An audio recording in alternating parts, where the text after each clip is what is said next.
The colony ship Hanaram fell from the sky like a broken bird. Fire burned behind it as it pushed through the thick orange atmosphere of the planet Vexthar. Inside the ship, alarms screamed, and people held on to anything they could find. Dr. Kehoe was in the medical bay when the first impact came. He fell hard against a metal wall and felt pain shoot through his shoulder. Around him, bottles and equipment crashed to the ground. The lights flickered once, then went dark. When the ship finally stopped moving, there was only silence. Kehoe pushed himself up slowly. His shoulder hurt badly, but he could move his arm. That was good. Around him, other people were checking themselves, some crying, some just staring ahead with empty eyes. The emergency lights came on, filling the ship with a red glow that made everything look like a nightmare. He made his way through the corridors to find the main control room. People were gathered there, their faces marked with dirt and shock. Captain Lee Sung was trying to contact the rescue stations, but there was only static coming back. "How bad?" Kehoe asked. Captain Lee Sung turned to him. His left arm was bandaged and his face was cut in several places. "We lost the main engines. The communication system is gone. We're on our own until rescue can reach us. That's going to take months at best." Kehoe felt the weight of that news settle on him like a heavy stone. Over the next few days, the crew worked together to understand what they had. The ship had crashed in a jungle area near what looked like a river. The main hull was still mostly intact, which was lucky. They had food, water, and medical supplies. They had tools and knowledge. But they also had 143 people who were now depending on each other to survive on a completely unknown planet. On the fourth morning, Kehoe woke up in the temporary sleeping area they had set up. His whole body ached. His shoulder was bruised dark purple. His back hurt from sleeping on the metal floor. He lay there for a moment, thinking about everything that had gone wrong. Then he thought about his grandmother back on Earth. She had always said the same thing. When you feel lost, return to the basics. Return to yourself. Kehoe got up and found a small, clear space near the medical section. He had always started his days this way, ever since he was young. It was not just exercise. It was a way to remind himself that he was still himself, even when everything around him was falling apart. He started to stretch. His arms reached up toward the ceiling of the ship. He felt the pull in his shoulders, in his sides, in his legs. It was painful because his body was sore from the crash, but it was also good. It made him feel alive. He moved slowly from one stretch to the next, the way his grandmother had taught him. She had learned these movements from her own mother, who had learned them in Korea, in a small village where the people understood that your body and your mind were connected. He bent forward, reaching toward his toes. He twisted his spine. He did the moves that his grandmother called the morning song of the warrior. It was a simple routine, nothing fancy or complicated, just basic movements that helped prepare your body and mind for whatever was coming. As he moved, Kehoe felt something change inside him. His worry did not go away, but it became smaller. His pain did not disappear, but he felt stronger. His mind became clearer. By the time he finished, he felt ready to face the day, even if that day meant hard work and uncertain survival. He did not know that he was being watched. In the thick jungle that surrounded the crash site, 3 young creatures watched from the shadows. They were Vexithari, a species that had lived on this planet for thousands of years.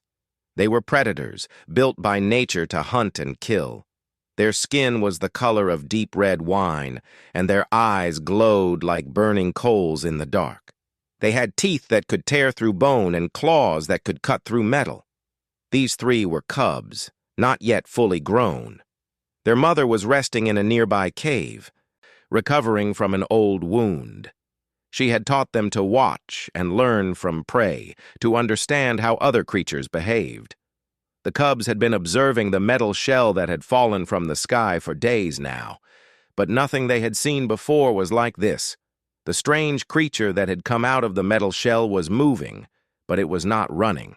It was not hiding. It was not attacking. The movements were slow, controlled, almost like a dance. The largest cub tilted its head. In the cub's mind, movement meant hunting. Movement meant violence. Movement meant preparation for battle and death. But this was different. The other two cubs crept closer, trying to see better. They watched as the strange creature extended its arms and reached toward the sky. They saw how it twisted its body. They noticed how every movement flowed into the next movement, like water flowing downhill. There was no wasted energy. There was no panic. There was only purpose.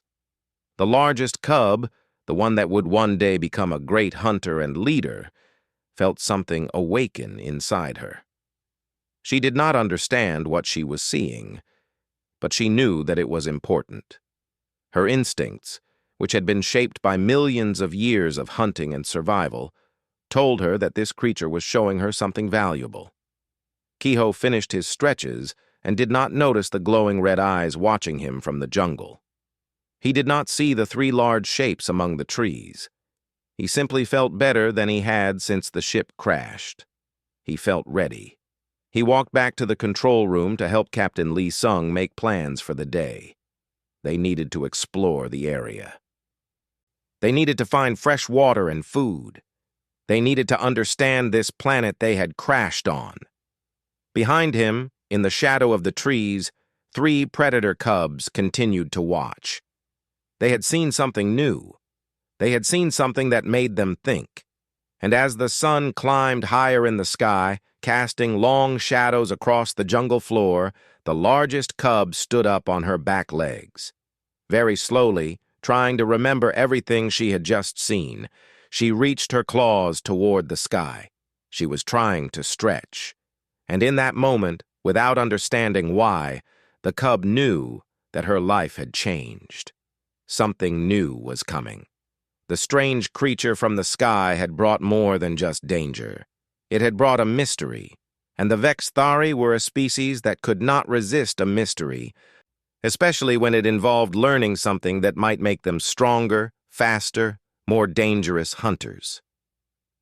The morning routine of one human had caught the attention of 3 young predators, and that small moment of observation would grow into something that neither species could have predicted. It would change their relationship with each other forever.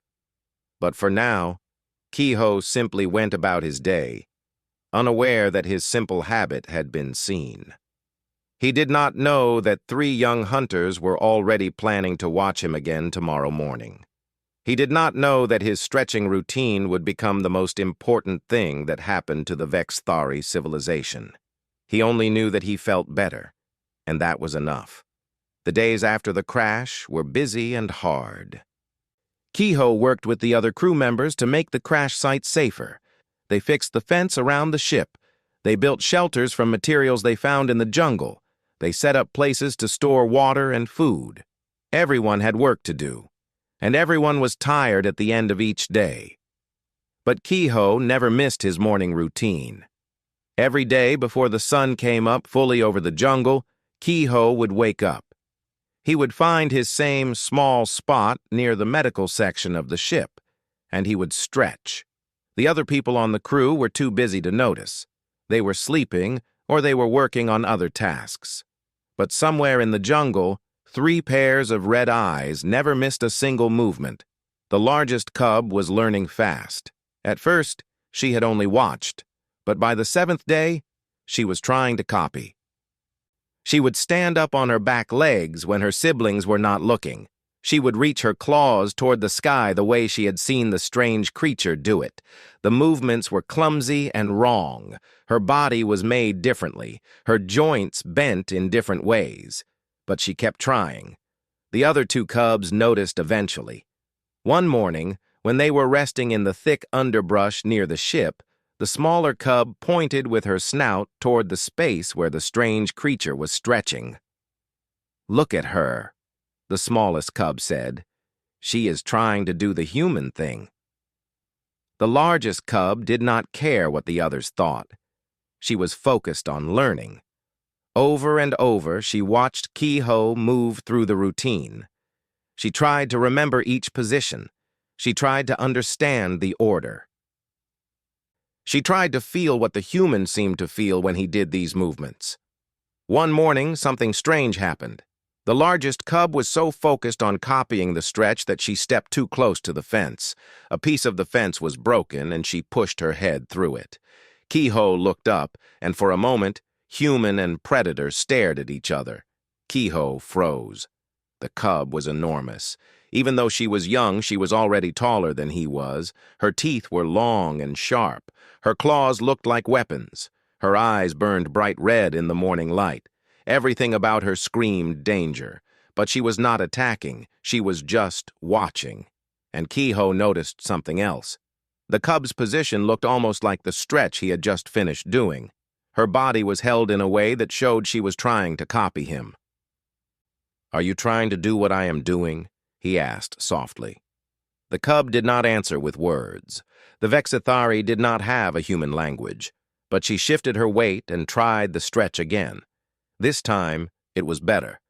She had seen Ki-ho's movement, and now she was making it again, using her own body. Ki-ho felt something he had not expected. He felt wonder. This creature, this dangerous predator, was interested in learning from him. She was not trying to hurt him. She was trying to understand his movement. Very slowly, Ki-ho continued with his next stretch. He moved deliberately, making sure the cub could see every part of the movement. The cub watched carefully, her red eyes following his every motion. When he finished that stretch, she tried to copy it. She failed, of course. Her body was not built the same way, but she tried. This happened every morning for the next week. Ki-ho would stretch, and the largest cub would watch. Sometimes she would try to copy. Sometimes she would just observe. But she was always there. The other two cubs started to come closer as well. They became bolder. Soon, all three were watching together, their red eyes glowing in the early morning darkness. They did not try to attack the ship anymore. They did not make aggressive sounds. They simply watched and learned. Meanwhile, inside the ship, something was changing about the largest cub. In the jungle, away from Ki-ho and the ship, other Vexithari noticed that she was hunting differently. When she went out with her siblings to catch food, she moved with more purpose. She thought before she attacked. She was more careful, more controlled. And somehow, she was more successful. She was catching more prey than the other cubs. One morning, her mother woke up and saw something amazing. Her largest daughter was standing alone in a clearing, stretching her body in a pattern that made no sense. She was reaching up toward the sky. She was twisting her spine. She was moving in ways that were not natural for their species. "What are you doing?" her mother asked. The cub did not have good words to explain it. Vexithari did not use language the way humans did. They communicated through movement, through smell, through the position of their bodies. But the cub tried anyway. She moved her body to show what she was trying to say. She made the shape of the strange creature from the sky. She showed the stretching movements. The mother watched carefully. She was old and wise. She had seen many hunts, many battles, many enemies. She understood that her daughter was trying to learn something from the creature in the metal shell. "The human has taught you this?"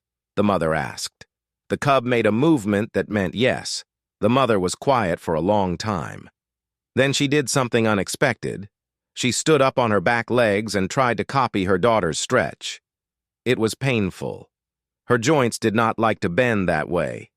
But she understood what her daughter was showing her. This was about preparation. This was about understanding your own body. This was about becoming stronger, not just through violence, but through discipline. Over the next days, more and more young Vexithari were learning the routine. The largest cub had become a teacher without meaning to be one. She would show the stretches to her siblings. They would show it to their friends. The movement was spreading through the young population like a wave. The older hunters were confused at first. What was this strange practice? Why were the young ones wasting time with these movements instead of hunting? But as they watched, they began to notice something. The young ones who practiced the routine were stronger. They were faster. They were smarter hunters. Their movements were more controlled. Their attacks were more precise. Kehoe still did not know what he had started. He continued his morning routine, not aware that hundreds of Vexithari were now doing variations of his stretches in the jungle. He did not know that the simple habit his grandmother had taught him was spreading through an entire alien civilization. He was just trying to stay healthy. He was just trying to keep himself connected to who he was in this strange, dangerous place. But in the jungle, something was happening that would change everything. The Vexithari, a species that had always solved their problems through violence and strength, were beginning to learn that there was another way. There was a way of preparation. There was a way of discipline. There was a way of understanding yourself before you went to war. And it had all started with one human stretching every morning. The largest cub practiced her stretches in the clearing outside her mother's cave. Her muscles were stronger now. Her mind was clearer. And she knew, without understanding how she knew, that this new way of preparing for the hunt was the most important thing that had ever happened to her people. She did not have words for it. But she knew that something precious was growing in the jungle, something that had come from the sky with the human and his simple, powerful routine. The crash site was becoming more organized. After 3 weeks, Kehoe and the crew had made real progress. They had built better shelters. They had found a good water source. They had even managed to get some of the ship's secondary systems working again. The people were tired, but they were beginning to feel like they might actually survive this. Then everything changed. Kehoe was helping to repair the outer fence when Captain Lee Sung came running toward him. His face was pale and his one good arm was shaking. "We have a problem," the captain said. "Big problem." Kehoe dropped his tools. "What happened?" "A hunting party, a big one. They are coming toward the ship. I have never seen so many of them together. They are not hiding. They are not trying to sneak. They are walking right toward us like they own this place." Kehoe felt fear go through his body like ice water. In the weeks since they had arrived, they had seen Vexithari only from a distance. They were careful to stay away from the ship. But a hunting party was different. A hunting party meant violence. It meant death. He ran with the captain to the control room where other crew members were gathering. Through the windows, they could see the jungle moving. Bushes and trees were bending and breaking as something large came through them. Then they saw them. The largest Vexithari Kehoe had ever seen came out of the jungle into the clearing. This was not a cub. This was an adult hunter, massive and scarred. Behind her came more hunters, all of them huge, all of them looking ready for war. There were at least 20 of them, maybe more. "Close the doors," Captain Lee Sung ordered. "Get everyone inside." The crew members ran through the ship, calling people to come inside. The doors were sealed. The windows were locked. But they all knew that a locked door would not stop these creatures if they really wanted to get in. The Vexithari were strong enough to break through almost anything. Kehoe moved to a window and watched. The largest predator was walking right up to the fence, looking at it with what seemed like curiosity rather than anger. The others spread out around the crash site. They were not attacking the fence. They were just surrounding the ship. The lead predator made a noise, a deep growling sound that shook the ground. Then something completely unexpected happened. The largest cub that Kehoe had been seeing every morning came out of the jungle. She was moving between the human ship and the other adult Vexithari. Her body language was completely different from the aggressive poses of the hunters around her. She was not trying to attack. She was trying to protect. "What is happening?" asked Dr. Nari, Kehoe's partner. She had come to stand beside him at the window.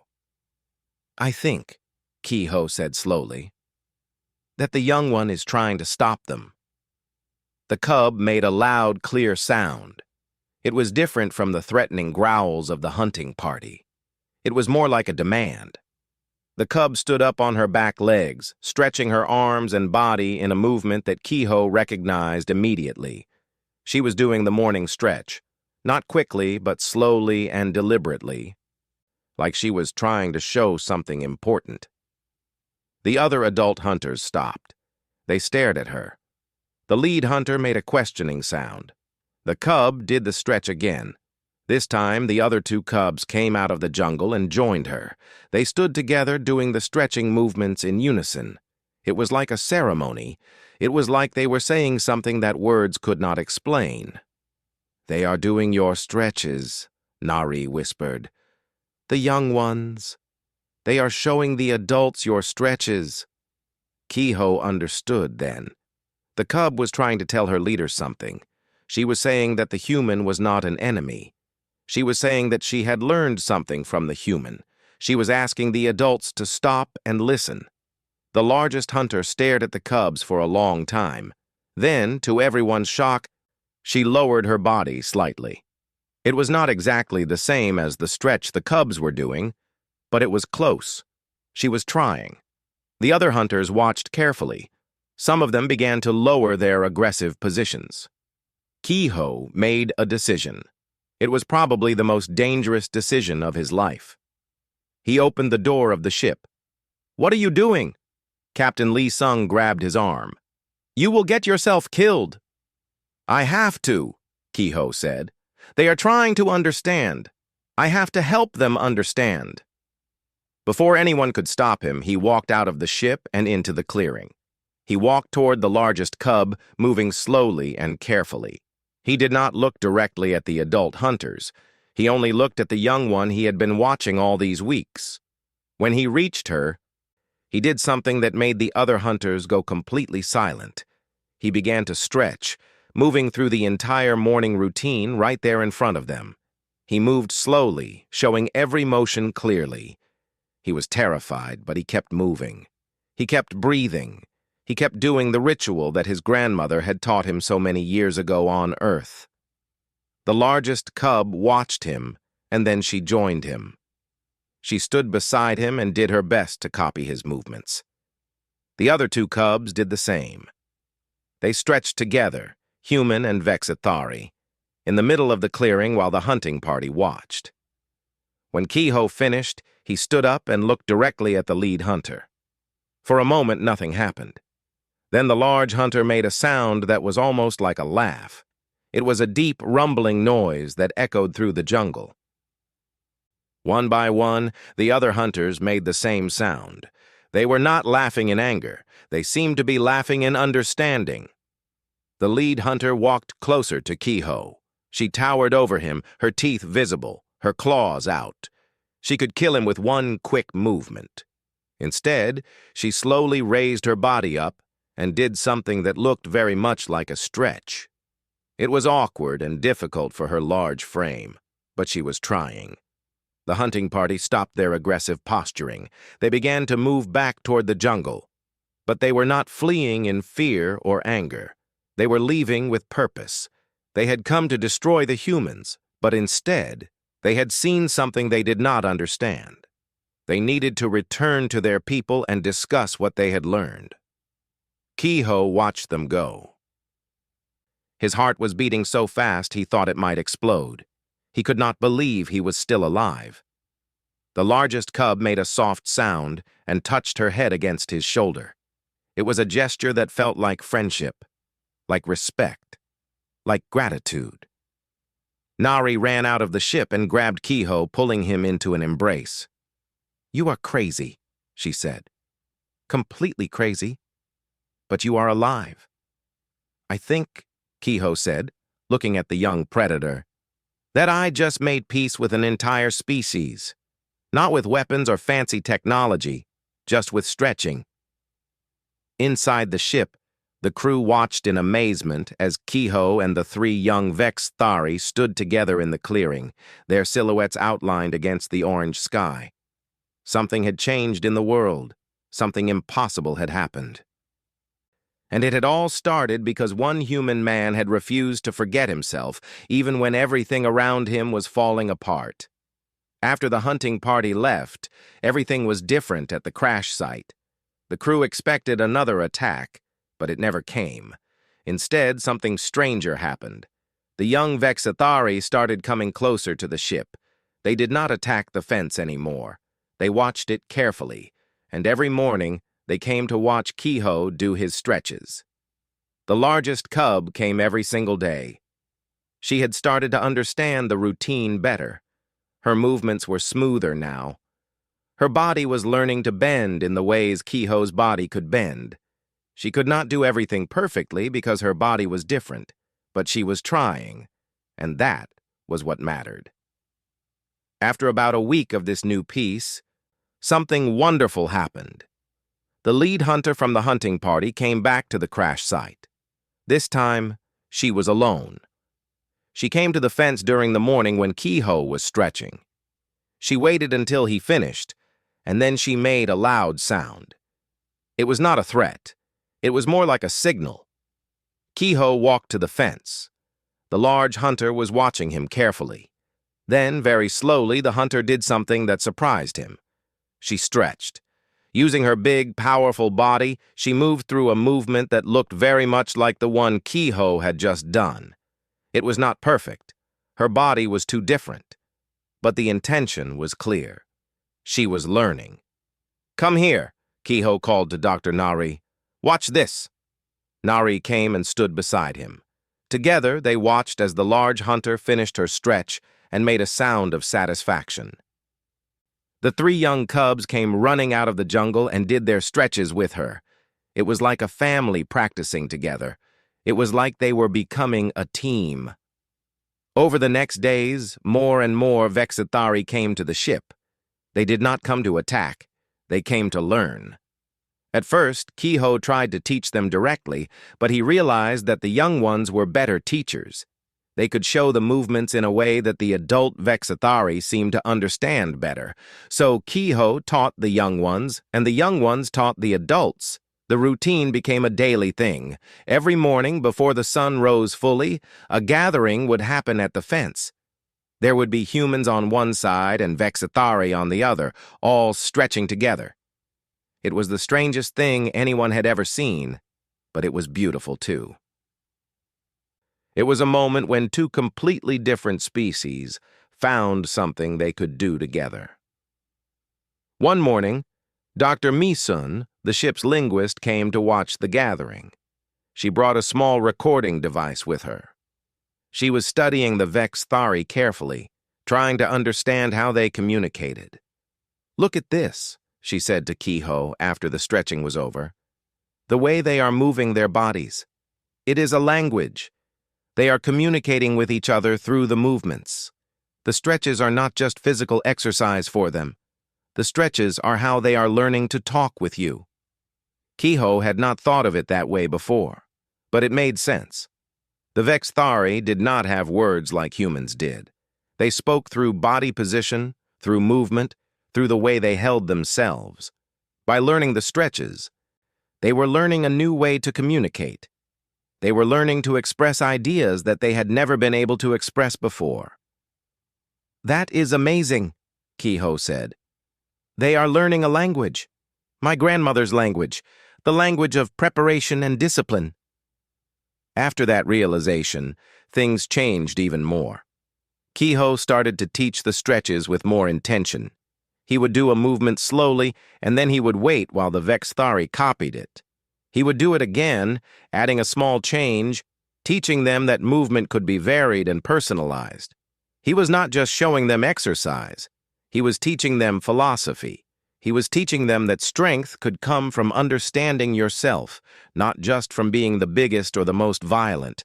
The young Vexithari were learning quickly. The largest cub, who had been the first to try to copy Kehoe's movements, was becoming something like a teacher herself. She had named herself, in the Vexithari way, a sound that meant something like morning light. She would gather the other young ones around her and show them the stretches. She would correct their positions. She would encourage them to try harder. One day, the lead hunter came to Kehoe and made a long, complex series of sounds. Dr. Misun translated as best as she could. "I think," she said, "she is asking if you will teach more of us, not just the young ones.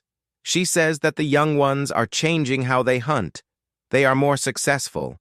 The old ways want to know your ways." Kehoe was shocked. The adult hunters, the ones who had seemed so fierce and violent, wanted to learn from him. They wanted to change their ways. "Tell her yes," he said. "Tell her I will teach anyone who wants to learn." That afternoon, a larger group gathered at the fence. There were adult hunters, young adults, and cubs all together. Kehoe started with the basic stretches. He moved slowly and carefully, explaining what he was doing as he moved. With Misun translating as best as she could through sounds and body language, Kehoe began to teach the Vexathari the philosophy behind the movement. "This is not about being fierce," he said. "This is not about winning fights or being the strongest. This is about knowing yourself. When you understand your own body, you can use it better. When you understand your own mind, you can make better choices. This is how my people learn to be truly strong." The hunters listened carefully. Some of them were skeptical at first, but as they practiced, they began to feel what Kehoe was talking about. The stretches helped them move better. The focus helped them think clearer. The discipline helped them work together better. Within weeks, the entire population of Vexathari near the crash site had adopted the stretching routine. Morning Light was recognized as a teacher and a leader. The other young ones looked up to her. The adults respected her for bringing them this new way. Kehoe would watch from the ship as hundreds of Vexathari stood in the jungle clearings, stretching together as the sun came up. It was the most amazing thing he had ever seen. A whole civilization was changing, and it was all because he had not wanted to forget who he was. One morning, the lead hunter came to the fence after the stretching was done. She made a sound that seemed like respect. Then she bowed her large head in a gesture that seemed very human. Kehoe understood. She was thanking him. She was showing him that he had given them something precious. Kehoe bowed back. In that moment, two species who should have been enemies had become friends, not through weapons or treaties, but through the simple act of sharing a daily practice. Kehoe had brought more than survival supplies from Earth. He had brought a piece of his culture, a piece of his heart, and the Vexathari had welcomed it and made it their own. The rest of the universe had no idea what was happening on Vexathar. But in the jungle and the clearings around the crash site, a new civilization was being born. A civilization where strength came not just from teeth and claws, but from discipline and understanding. A civilization that had learned the power of the morning stretch. 3 months after the crash, the colony was more stable than anyone had expected. The crew of the Hanaram had built permanent structures. They had established trade with the nearby Vexathari communities. Most importantly, they had made genuine friends with a species that could have destroyed them all. But something even more important was happening in the wider Vexthar world. The stretching practice, the morning stretch as it was now called, was spreading far beyond the area around the crash site. Morning Light had become a messenger. She would travel to other Vexthari communities and teach the stretches to them. She would tell them about Kehoe and the human who had brought this gift. The other young Vexthari who had learned from Kehoe became teachers themselves. They went to different regions, different herd communities, and shared what they had learned. What was happening was remarkable. For the first time in Vexathari history, knowledge was spreading not through violence or conquest, but through peaceful teaching. Young hunters who practiced the morning stretch were becoming stronger and smarter hunters. They were making better decisions. They were working together more effectively. Word of this spread quickly through the Vexthari civilization. The old ways were not dying, but they were changing. The Vexthari were still hunters. They were still warriors. But now they were hunters and warriors who understood the power of discipline and preparation. They were becoming something new. Inside the ship, the human crew was also changing. Kehoe had become the most important person in the settlement. Every morning, people would gather to learn from him. Some were doing it for the physical benefit. Some were doing it for spiritual reasons. Some were doing it because they were trying to understand this strange new partnership with the Vexthari. One morning, a young engineer named Ji-Won came to Kehoe and asked a question that surprised him. "I have been thinking," Ji-Won said, "about why the Vexthari responded so well to your stretching. I think I understand now. They are not really different from us. They want the same things we want. They want to be strong. They want to be respected. They want to feel like they are part of something important. And when you showed them the stretching, you showed them something that made them feel all of those things." Kehoe nodded. "My grandmother told me that all living things have the same basic need, to understand themselves, to become better, to connect with others. The stretches help with all of those things. The Vexthari understood this very quickly. Ji-Won started working more closely with the Vexthari engineers. The aliens were helping the humans rebuild parts of the ship's systems. Kehoe realized that this partnership could benefit everyone. The Vexthari had strength and endurance that humans did not have. The humans had knowledge and technology that the Vexthari did not have. Together, they could accomplish things that neither species could do alone. One afternoon, the lead hunter, who had become known as Krath in the human language, though her actual name was a complex series of sounds, came to meet with Captain Lee Sung. Dr. Mi-sun was there to help translate.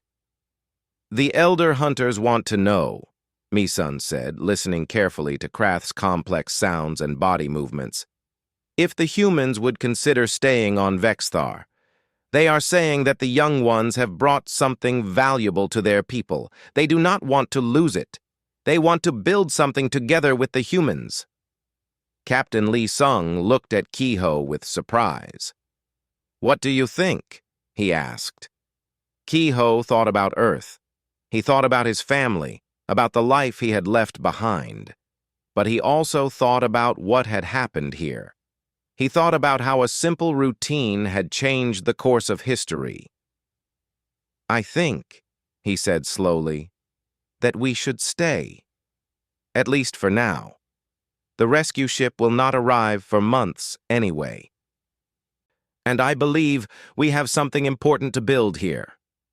The decision was made. The colony would not be just a temporary shelter for humans waiting to be rescued. It would become a permanent settlement. More than that, it would become the place where two species learn to live together and grow together. Over the next weeks, the changes became even more visible. The Vexthari began bringing materials to help repair the ship. They brought strong wood from the jungle. They brought stones for better building. They brought food and water. But more than that, they came to work alongside the humans. They came to learn. Morning Light became the official teacher of the stretching practice. She had established a school near the crash site where young Vexthari from many different communities could come to learn. There were usually 50 to 100 young hunters in her classes at any time. Kehoe would sometimes visit her classes and watch her teach. She had become so skilled at explaining the movements. She understood her people's bodies and minds in a way that Kehoe never could. She could show them how to adapt the stretches to their different body shapes. She could explain why discipline was important to their kind. One day, Kehoe asked her why the Vexthari had accepted the stretching so completely. Morning Light made a series of sounds and movements. Mi-sun translated. "She says that for thousands of years her people thought there was only one way to be strong, through violence, through winning fights, through being the biggest and fastest. But when she watched you stretch, she felt something different. She felt that there was another kind of strength, a stronger kind, a kind that came from inside, from knowing yourself.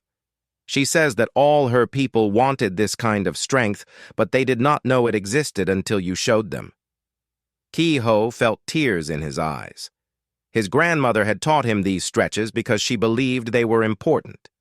She had believed they would help him find strength and peace. He had thought it was just a personal thing, something for his own life. He had never imagined that it could change an entire civilization. As the months went on, the stretching practice became more and more ingrained in Vexathari culture. The young ones did it every morning. The adults did it before hunts and before important decisions. Even the oldest and most traditional hunters began to do the morning stretch. There were still conflicts, of course. There were still hunters who believed in the old ways completely. But even they could not argue with results. The Vexathari who practiced the morning stretch were better hunters. They were better thinkers. They were better at working together. The most important change was in how they treated each other. The stretching practice was taught in a way that emphasized respect and understanding, not domination. Young hunters learned to respect each other's differences, to understand that everyone's body was unique and valuable. This philosophy began to spread beyond the stretching itself and into their everyday lives. By the 6th month, something remarkable had happened. The concept of a warrior stance had been born. This was not just a physical position, though it was that too. It was a philosophy. It was a way of living. Every Vexathari learned that a warrior was not just someone strong in battle. A warrior was someone who understood themselves, who was disciplined, who worked for the good of the group. Ki-ho would stand on the cliff overlooking the crash site and watch as the sun came up over the jungle. Below him, thousands of Vexathari from different communities would be standing in clearings and open spaces, stretching, preparing for their day. The sight never got old. Every morning it filled him with wonder. He thought about how far they had all come. He thought about the universe, about how much suffering came from misunderstanding between different peoples. And he realized that sometimes all it took was one person willing to be themselves, willing to share who they were, willing to be brave enough to stand before an enemy and show them your heart instead of your weapons. The stretching continued. The Vexathari continued to change, and the galaxy slowly began to hear rumors about what was happening on Vexthar. Something impossible, something beautiful, something that would change the course of history itself.